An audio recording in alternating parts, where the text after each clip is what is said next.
পাক বলেন উলাইকাল্লাযীনা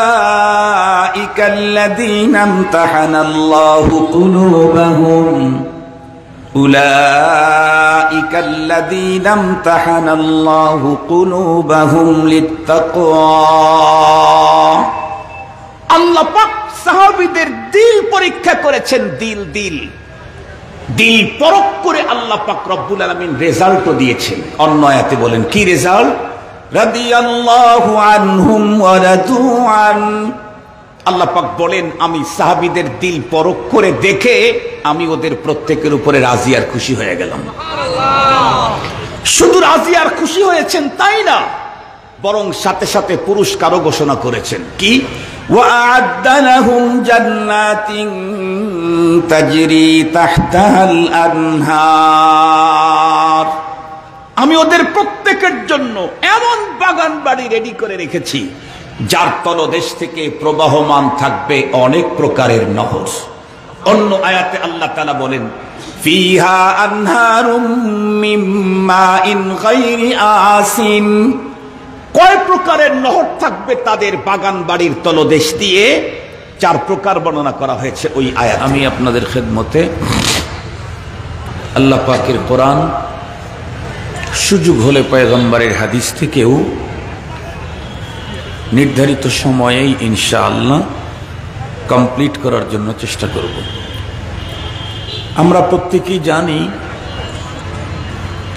পৃথিবীর ওই সমস্ত জিনিসের মূল্যায়ন মানুষ করে যার মূল্য মানুষ বুঝে। মূল্য যদি কেউ না বুঝে তাহলে মূল্যায়ন করার প্রশ্নই আসে না।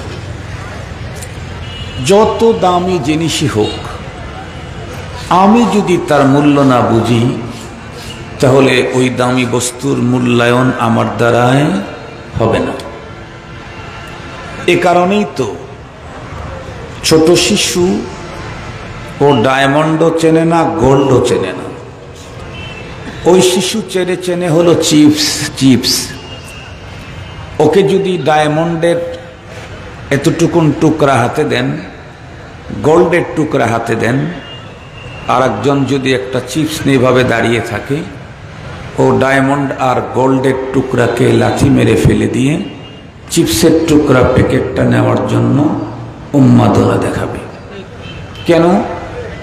কারণ ওই শিশু চিপসের মূল্য বুঝে, ডায়মন্ডের মূল্য বুঝে না, গোল্ডের মূল্য বুঝে না। এ কারণে পৃথিবীতে যে কোনো বস্তুর মূল্যায়নের জন্য প্রথমে তার মূল্য জানতে হবে। মূল্য জানলেই কেবল ওই বস্তুকে মূল্যায়নের প্রশ্ন। আমাদের দেশের অনেক বাবার প্রশ্ন, অভিযোগ, হুজুর বর্তমান সময়ে সন্তানেরা পিতামাতার মূল্যায়ন করে না। আমরা এক কথায় উত্তর দেই, আপনি আপনার সন্তানকে পিতামাতার মূল্য তো বুঝান নাই, মূল্যায়ন করবে কেমনে? পিতামাতার মূল্য যদি আপনি বুঝাইতেন, মাস্ট বি আপনার সন্তান আপনার মূল্যায়ন করত মিয়া মিয়া ওয়াজিয়াদা, ওভার 100, 100-র বেশি।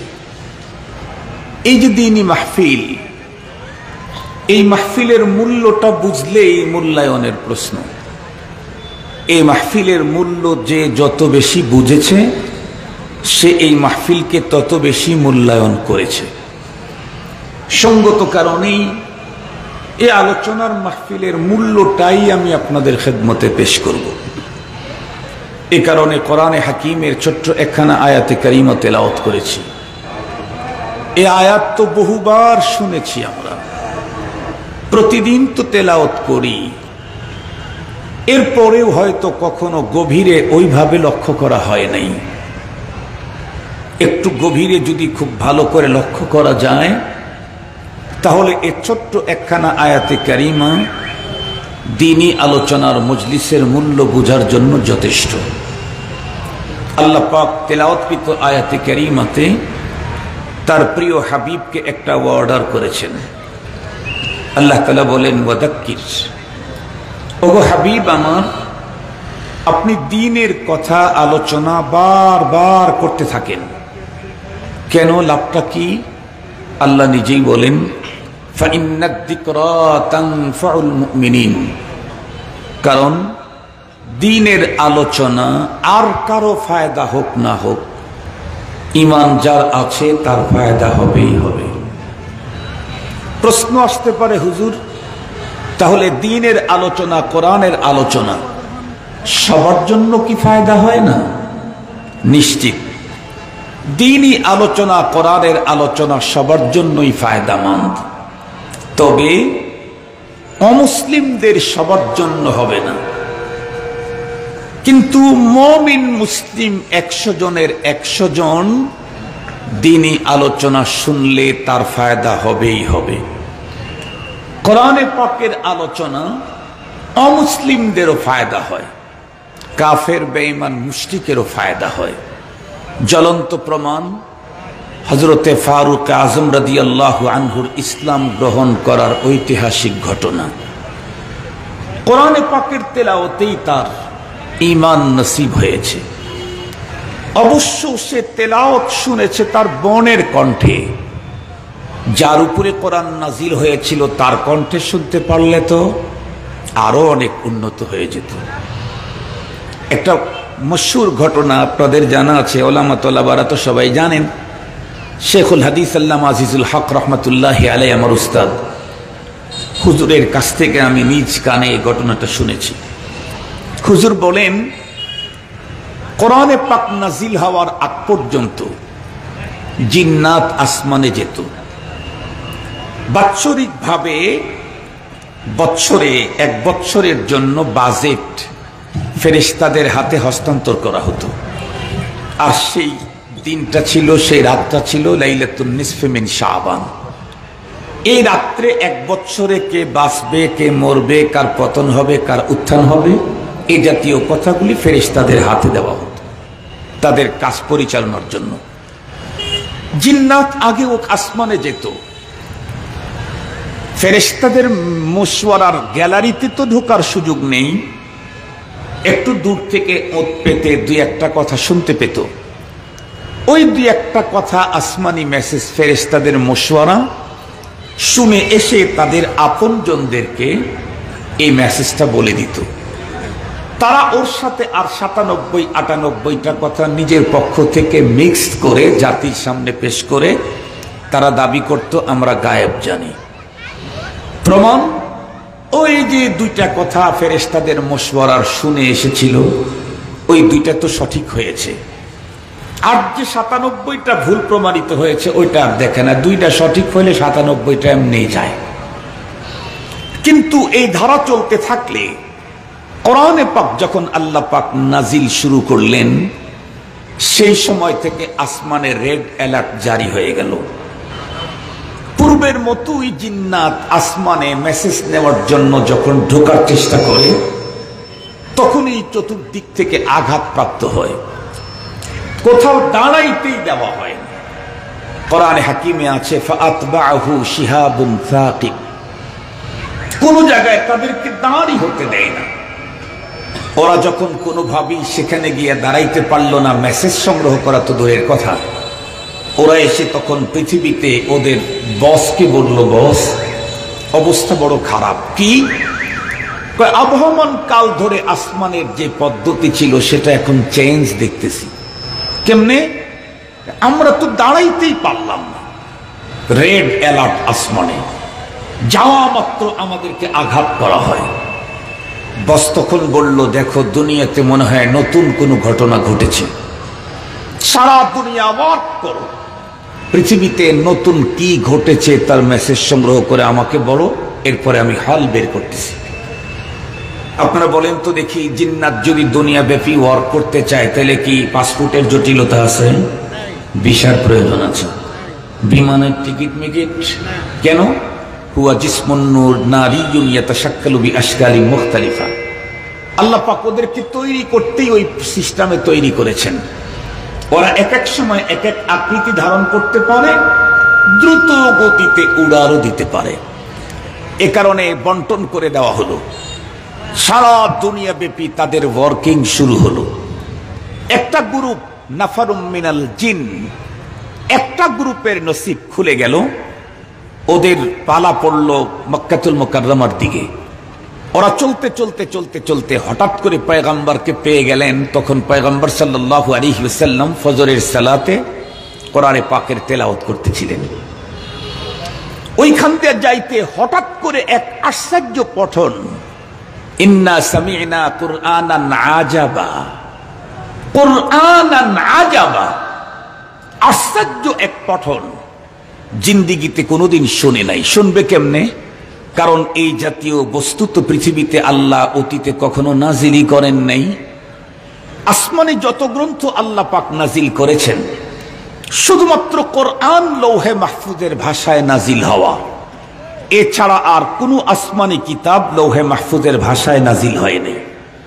যেই রসুলের প্রতি পাঠানো হতো বার্তাগুলি, সেই নবী এবং তার গোত্রের ভাষায় লৌহে মাহফুজটাকে ভাষান্তরিত করে পাঠানো হতো। লৌহে মাহফুজের বার্তাগুলি একমাত্র কোরআন পৃথিবীর যেটা লৌহে মাহফুজের ভাষায় নাজিল হয়েছে। এ কারণেই তো আমাদের রসুল আমাদেরকে বলেছেন তাবাররাক বিল কোরআন। এ পৃথিবীর মানুষ, তোমরা কোথায় বরকত খোঁজো? কোথায়? আমি রসুল তোমাদেরকে বলছি তাবাররাক বিল কোরআন, তোমরা কোরআনের মাধ্যমে বরকত হাসিল করো। কেন? ফাইন্নাহু কালামুল্লাহ খারাজা আনহু, কোরআন তো এমনই এক গ্রন্থ, মহাগ্রন্থ, যেটি স্বয়ং আল্লাহ পাকের কালাম, আল্লাহ পাকের জবান থেকে বের হয়ে এসেছে। কার জবান থেকে? আমাদের দেশে কেউ কারো ভক্ত হলে সে তার পীর আর শেখের মুখের কোনো কিছু খেতে খুব আনন্দ বোধ করে, বরকত মনে করে। হযরত আপনি একটু মুখের একটু আমাকে দেন, ঝুটা আমাকে দেন। কেন? আমি বরকত নিতে চাই। পীর আর বুজুর্গের মুখের ঝুটাতে যদি এত বরকত হয়, তার মুখে টাচ লাগার কারণে, যে কোরআন আল্লাহর জবান থেকে বের হয়ে আসলো, সেইখানে কি পরিমাণে বরকত। পীর আর বুজুর্গের মুখের ঝুটা তার জবানে লাগার কারণে যদি এত বরকত হয়, কোরআন কার জবান থেকে বেরিয়েছে? আল্লাহর জবান থেকে। খারাজা আনহু, আল্লাহর জবান থেকে যে কোরআন বেরিয়ে এসেছে, তাতে কত বরকত। কিন্তু আমাদের বদনসিব, সেই মহাগ্রন্থ, মহাবস্তু যা রবের জবান থেকে বের হয়েছে, সেটা আমার ঘরে আছে, কিন্তু সেই মহা দামি জিনিস আমি সকাল সন্ধ্যা কখনোই তেলাওয়াত করি না। বরকতের জিনিসের সাথে আমার সংশ্লিষ্টতা নেই, আমি বরকত খুঁজি অন্য জায়গায়। আল্লাহ পাক আমাদেরকে বুঝবার তৌফিক দান করুন। মুহতারাম হাজিরিন, তো জিন্নাত ওইখানে গিয়ে পয়গম্বরের জবানে কোরআনে পাকের তেলাওয়াত শুনে থমকে দাঁড়িয়ে গেল। একটা পর্যায়ে টোটাল তেলাওয়াত শুনে তারা কোরআনে পাকের উপরে ঈমান এনে ওখান থেকে চলে গেল। এই খবরটা পয়গম্বরের কাছে নাই, কারণ পয়গম্বর তো নামাজে ব্যস্ত। জিন্নাত তো দেখা যায় না, অদৃশ্য থেকেই তারা এগুলি করেছেন। এরা গিয়া তাদের বসকে খবর দিল, সাম ইন্না সামি'না কুরআনান আজাবান ইয়াহদি ইলার রুশদি ফাআমান্না, আমরা আশ্চর্য এক পঠন শুনেছি, পৃথিবীতে কোনো দিন এমনটি দেখি নাই, শুনি নাই, তবে আমরা এটার উপরে ঈমান এনেছি। আর আল্লাহ পাক তার রাসূলকে আবার মেসেজ পাঠাইলেন। আল্লাহ পাক তার রাসূলের কাছে মেসেজ পাঠাইলেন, ওগো রাসূল, আপনি তো ফজরের সালাতে মগ্ন ছিলেন, মাঝখানে কি ঘটনা ঘটছে তা কি জানেন? না তো।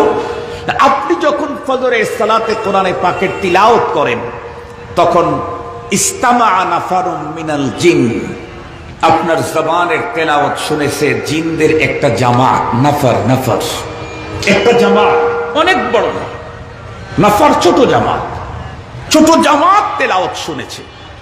শুনে তারা কিন্তু ঈমান এনেছে। আলহামদুলিল্লাহ বলা যায় কি? তাহলে কোরআনে পাকের তেলাওয়াত শুনলে অমুসলিম বেঈমানেরও ফায়দা হয়। কি ফায়দা হয়? ঈমান নসিব হয়, তবে সবার হয় না। আবু জেহেল তো নবীর কণ্ঠেই কোরআন পাকের তেলাওয়াত শুনেছে, কিন্তু ফায়দা। আবু লাহাব স্পেশালি শুনেছে, আবু জাহাল তো লোকাল শুনেছে, নরমাল। আবু লাহাব তো স্পেশালি শুনেছে। স্পষ্ট বর্ণনায় আছে, স্পষ্ট বর্ণনায় আছে স্পেশাল করে কোরআনের দাওয়াত দেওয়ার জন্য আল্লাহ পাকের হাবিব তার গোষ্ঠীর লোকদেরকে ডেকেছিলেন। ডেকে যখন দাওয়াত দিলেন, আবু লাহাব তখন কি উক্তি করলো? তাব্বান লাক আলিহাদা জামাআতানা, তোমার ধ্বংস হোক, তুমি এই মেসেজ দেওয়ার জন্য আমাদেরকে ডেকেছো। আবু লাহাব রাসূলের কণ্ঠে কোরআনে পাকের তেলাওয়াত শুনেও তার হেদায়েত হয় নাই, উতবা সাইবার হয় নাই, তবে অনেকের হয়েছে। তবে মনে রাখতে হবে, কোরআনের তেলাওয়াত, কোরআনের আলোচনা যদি কেউ ঈমানের সাথে শ্রবণ করে, সে ইহাবি না ওহাবি সেটা বড় কথা না। ইহাবি ওহাবি বুঝছেন তো আপনারা? আপনাদের অঞ্চলে আছে, আপনারা বলেন ওহাবি সুন্নি, আমি একটু মজা করে বললাম ইহাবি আর ওহাবি, ভালো হয়নি? ওহাবি সুন্নি বললে মনের মধ্যে একটা কেমন ভাব আসে, অর্থে একটা নতুন সিস্টেম বললাম ইহাবি ওহাবি। ইহাবি হোক আর ওহাবি হোক, ঈমান যদি ভিতরে থাকে তাহলে কোরআনে পাকের তেলাওয়াত শুনলে তার ঈমান বাড়বেই বাড়বে। এ কথা আমার না, এ কথা মোল্লার না, এ কথা আল্লাহর।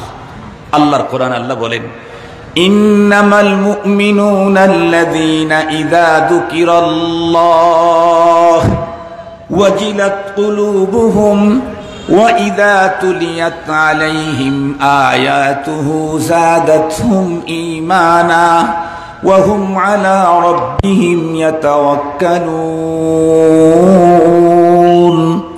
আল্লাহ তাআলা বলেন, ইন্নামা লিল হাসার, ইন্নামাল মুমিনুন, মুমিন তো তারা, ইযা যুকিরাল্লাহ, যখন তাদের সামনে আল্লাহর আলোচনা হয়, ওয়াজিলাত কুলুবুহুম, তাদের দিলটা সফট হয়, নরম হয়, গলে যায়। আর যখনই তাদের সামনে কোরআনের তিলাওয়াত হয়, যেমন কিছুক্ষণ পূর্বেই কারি সাহেব হুজুর তেলাওয়াত করতেছিলেন, আমি কিন্তু অনেক তৃপ্তির সাথে তেলাওয়াত শুনতেছিলাম। আমার মনে চাইতেছিল উনি আরো 10 মিনিট তেলাওয়াত করুক, আমি 10 মিনিট বয়ান কম করব, কারণ আমার বয়ানের ভিতরে তো টোটাল তেলাওয়াত হবে না, কোরআনে পাকের উপরে আলোচনা হবে, ম্যাক্সিমাম শব্দ আমার। কিন্তু উনি যতগুলি শব্দ বলতেছেন সবগুলি আল্লাহর জবান থেকে বের হয়ে আসা, এ কারণে এর বরকত অনেক অনেক অনেক বেশি। এজন্য আমার পীর ও মুর্শিদ বলেন, আমাদের দেশে ওয়াজ মাহফিলের কোরআন তেলাওয়াতের সময়টাকে চেঞ্জ করে দেওয়া দরকার। আমাদের দেশে কোরআন শরীফের তেলাওয়াত দিয়ে লোককে জমানো হয়, এরপরে বক্তাকে ওয়াজ করতে দেওয়া হয়। আমার হযরত বলেন, না, বক্তাকে দিয়ে ওয়াজ করায়া লোক জমায়া তারপরে আল্লাহর কালামের তেলাওয়াত শোনায়া দিবা। কেন? আমি এখন যা বলতেছি শব্দগুলি আমার, কিন্তু কারি সাহেব যা তেলাওয়াত করতেছিলেন প্রতিটা শব্দ, প্রতিটা অক্ষর, প্রতিটা নক্তা কার? আর একটু জোরে বলেন, কার? আমারটার দাম বেশি না ওনারটার দাম বেশি? ওনারটার দাম বেশি। আমরা তো আসলের চেয়ে নকলকে বেশি দাম দেই। ওয়াজ মাহফিলে দেখবেন এক বক্তা আর এক বক্তার সুর নকল করে বক্তা হয়ে গেছে, আসল বক্তার হাদিয়া 20,000 টাকা, নকলদার 1,20,000 টাকা। বাংলাদেশে আসলের চেয়ে নকলের দাম বেশি, বাংলাদেশে আসলের চাইতে নকলের দাম বেশি। ওদিকে আমি যাব না, আমার আবার ঘড়ি দেখে বয়ান করতে হবে। মুহতারাম হাজিরিন, তো আল্লাহ কি বলেন? তিলাওয়াত যার ঈমান আছে সে তেলাওয়াত শুনলে তার মূল পুঁজিটাই বাড়বে, ঈমানই বাড়বে। এখন আপনারা বলেন তো দেখি, ইমামে বুখারী রাহমাতুল্লাহি আলাইহি তো বলেছেন, আল ঈমান ইয়াজিদু ওয়া ইয়ানকুস, ঈমান কমে এবং বাড়ে। তো আমাদের সবার ঈমানের যে কন্ডিশন, তাতে কি ওভারফুল? আমাদের ঈমান ওভারফুল, কমানো দরকার, বেশি হয়ে গেছে। আর একটু জোরে বলেন না, আমাদের ঈমান যথেষ্ট পরিমাণে দুর্বল, যথেষ্ট পরিমাণে দুর্বল। কেন?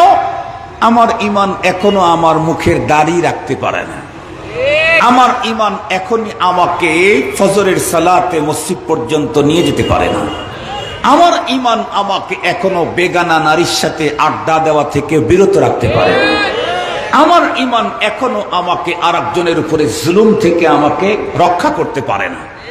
আমার যেই ঈমান আরেকজনের উপরে জুলুম থেকে আমাকে রক্ষা করতে পারে না, ও আমাকে জাহান্নামের আগুন থেকে বাঁচাইতে পারবে না। যে ঈমান আমাকে ফজরের সালাতে জামাতে শামিল করতে পারে না, ওই ঈমান আমাকে ডাইরেক্ট আল্লাহর জান্নাত পর্যন্ত নিয়ে যেতে পারবে না। এই জন্য আমাদের ঈমানকে বাড়াতে হবে।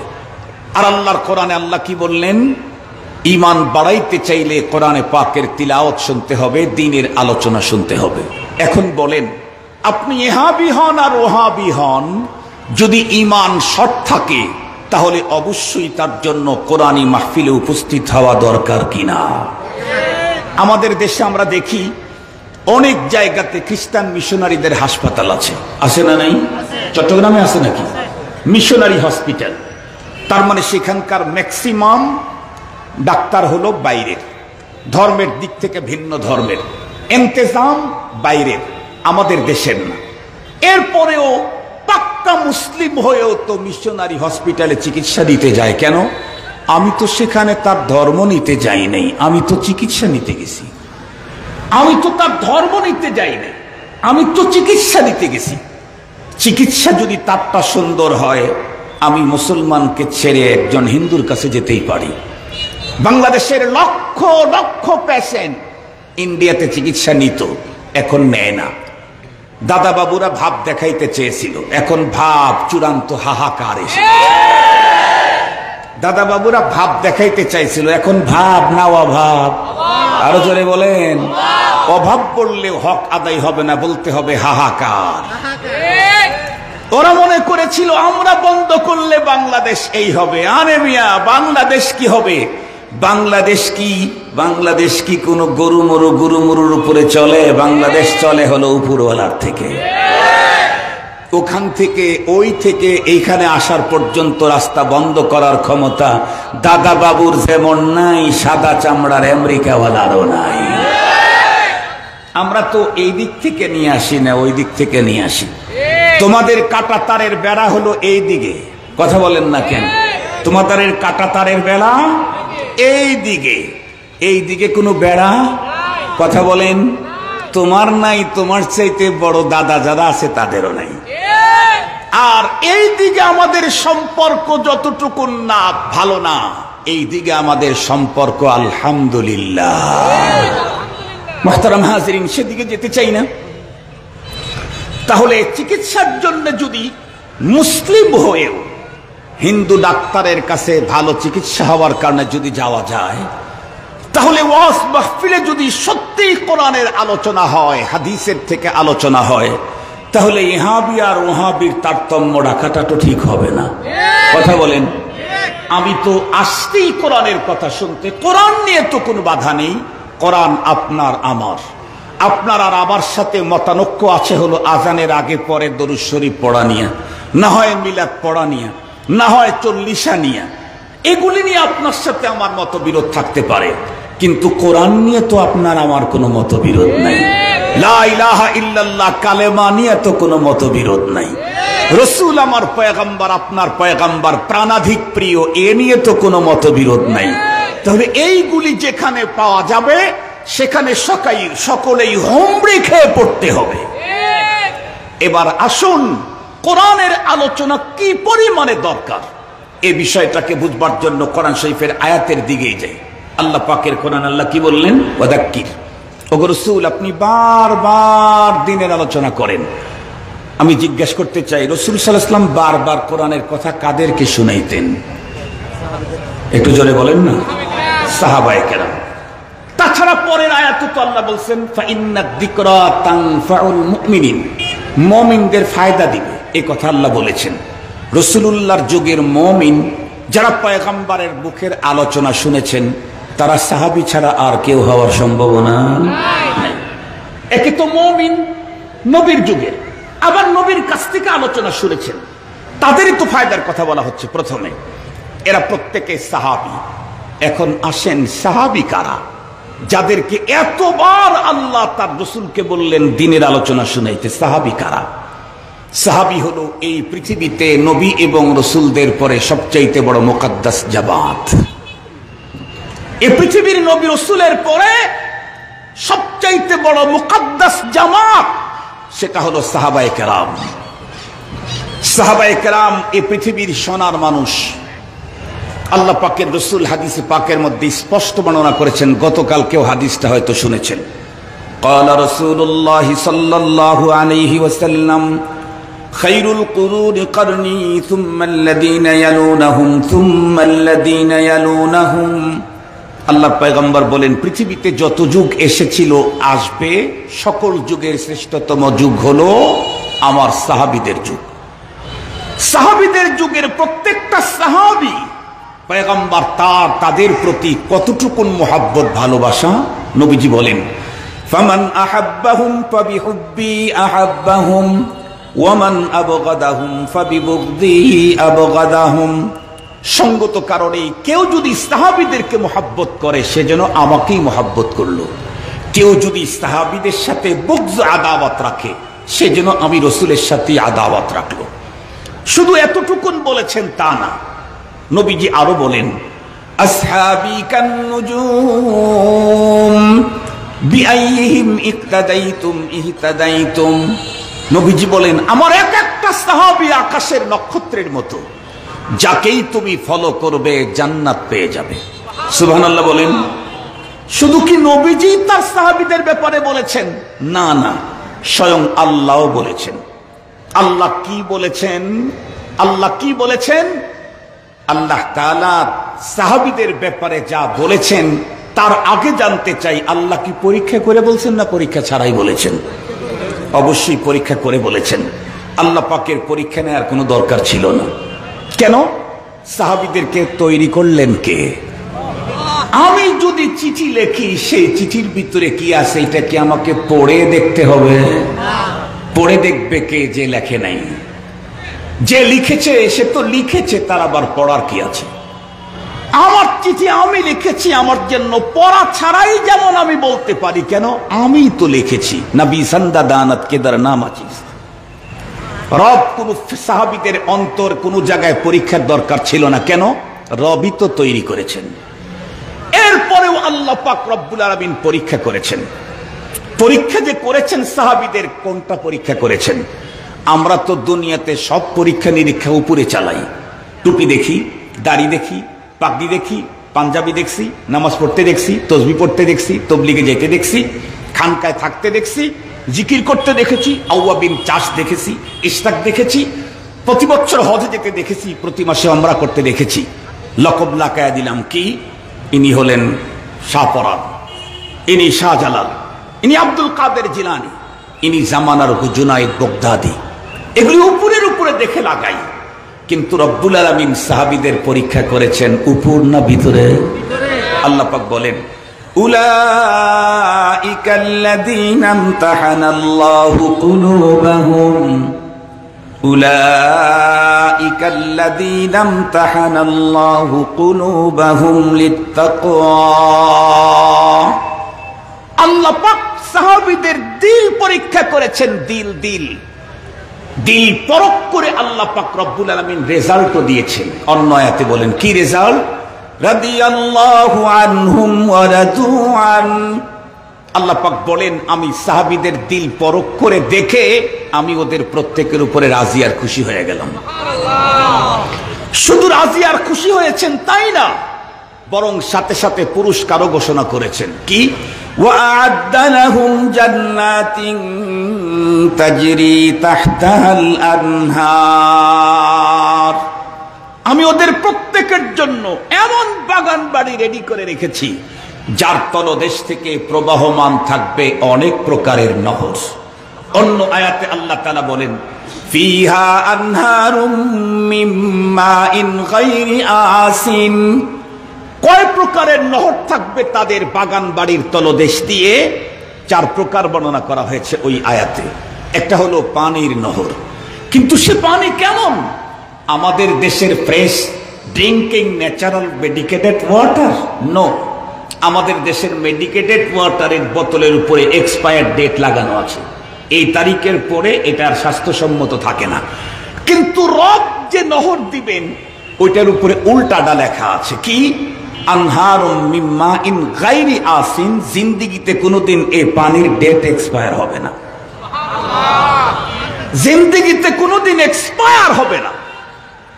দুধের, মধুর, শরাবের। মুহতারাম হাজরিন, শুধুই কি আল্লাহ পাক ফেরেশতা সাহাবীদের অন্তর পরীক্ষা করে পরখ করে তাদের উপরে সন্তুষ্ট হয়ে তাদের জন্য জান্নাত রেডি করছেন? না না, আরো কাদের জন্য? ওয়াল্লাযীনা তাবাউহুম বিইহসান, কিয়ামত পর্যন্ত সাহাবীদেরকে যারা সঠিক পদ্ধতিতে অনুকরণ করবে আল্লাহ বলেন আমি তাদের উপরেও রাজি, তাদের জন্য জান্নাত রেডি। এতক্ষণ পর্যন্ত আলোচনায় কি বুঝলেন? সাহাবী এমনই এক মুকাদ্দাস জামাত যাদের ঈমান কিয়ামত পর্যন্ত আনেওয়ালা মানুষের ঈমানের মডেল, যারা মডেল মডেল মডেল কিয়ামত পর্যন্ত আনেওয়ালা মানুষের। কোরআনে হাকিমে আল্লাহ তাআলা ঈমানেরও মডেল এ কথা স্পষ্টই বয়ান করেন। আল্লাহ তাআলা বলেন فَإِنْ آمَنُوا بِمِثْلِ مَا آمَنْتُمْ بِهِ فَقَدِ اهْتَدَوْا। এই সাহাবী, তোমাদের ঈমানের মতো যদি ওরা ঈমান আনতো তাহলে হেদায়েত প্রাপ্ত হয়ে যেত। তাহলে অন্যদেরকে কাদের ঈমানের মতো ঈমান আনতে বলতেছেন আল্লাহ? সাহাবীদের। কোরআন শরীফের মধ্যে আরেক জায়গায় আরো স্পষ্ট আল্লাহ তাআলা বলেন ওয়াইদা কিলা লাহুম আমিনু কামা আমানান নাস ক্বালু আনুমিনু কামা আমানাস সুফাহা আলা ইন্নাহুম হুমুস সুফাহা ওয়ালাকিন লা ইয়ালামুন। আল্লাহ তাআলা বলেন ইদা কিলা লাহুম, যখন বলা হতো ওই মুনাফিকদেরকে আমিনু, ঈমান আনো। কেমন? কামা আমানান নাস, যেমনটি ঈমান এনেছে সাহাবায়ে কেরাম, আবু বকর, ওমর, উসমান, আলী, আবু হুরায়রা, আনাস রাদিয়াল্লাহু আনহুম, ওনাদের মতো ঈমান আনো। এখন এখানে কারো প্রশ্ন আসতে পারে, হুজুর আমাদের ঈমান হতে হবে নবীর ঈমানের মতো। আপনি বলতেছেন সাহাবীদের ঈমানের মতো ঈমান আনবে। সাহাবীদের ঈমানের মতো ঈমান আনলে কি হবে?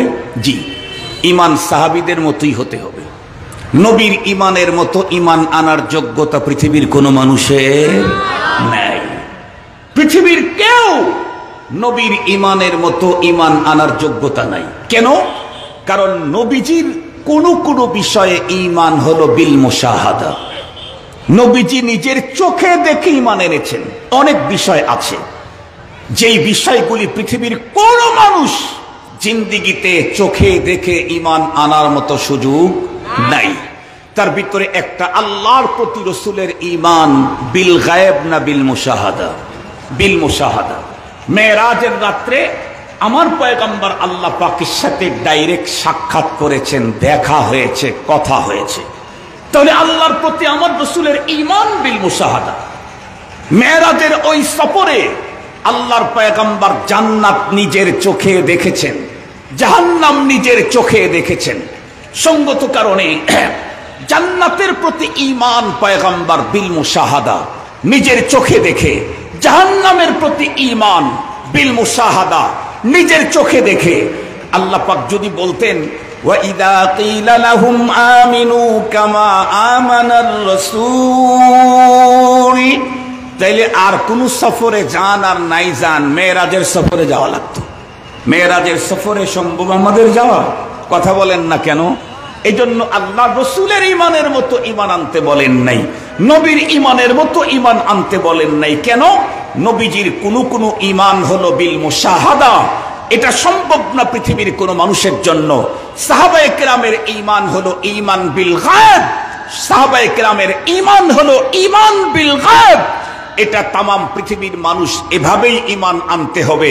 আল্লাহ পাক রব্বুল আলামিন সাহাবায়ে কেরামদেরকে কিয়ামত পর্যন্ত আনেওয়ালা মানুষের জন্য ঈমানের মডেল ঘোষণা করেছেন।